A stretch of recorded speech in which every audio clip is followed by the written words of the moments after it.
तीनों रात एक तरह ख्वाब। हजरत इब्राहिम अलैहिस्सलाम ने जुल्हज की 8वीं रात एक ख्वाब देखा जिसमें कोई कहने वाला कह रहा है, बेशक अल्लाह अज़्ज़ा वजल तुम्हें अपने बेटे को ज़िबह करने का हुक्म देता है। आप सुबह से शाम तक इस बारे में गौर फरमाते रहे कि ये ख्वाब अल्लाह अज़्ज़ा वजल की तरफ से है या शैतान की जानिब से।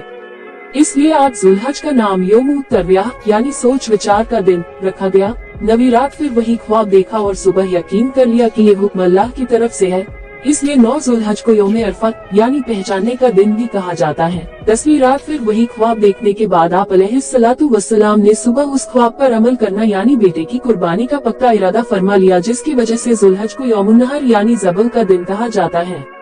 Read this also. हजरत ख्वाजा अबुल हसन खरकानी की हालत जिंदगी।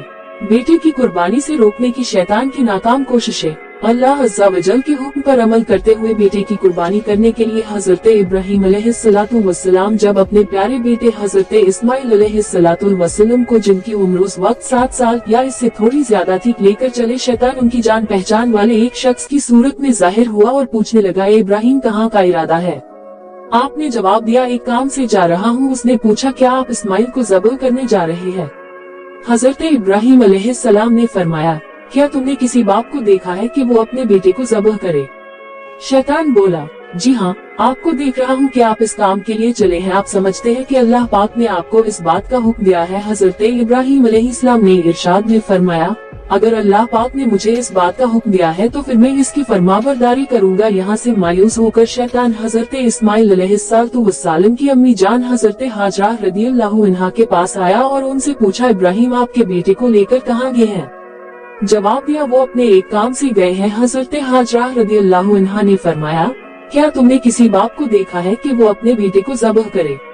शैतान ने कहा, वो ये समझते हैं कि अल्लाह अज़्ज़ा वजल ने उन्हें इस बात का हुक्म दिया है। ये सुनकर हजरत हाजरा रदियल्लाहु अन्हा ने इरशाद फरमाया, अगर ऐसा है तो उन्होंने अल्लाह पाक की इताअत यानी फरमाबरदारी करके बहुत अच्छा किया। इसके बाद शैतान हजरत इस्माइल अलैहिस्सलातु वस्सलाम के पास आया और उन्हें भी इस तरह से बहकाने की कोशिश की, लेकिन उन्होंने भी यही जवाब दिया कि अगर मेरे अब्बू जान अल्लाह पाक के हुक्म पर मुझे ज़बह करने के लिए जा रहे हैं तो बहुत अच्छा कर रहे हैं।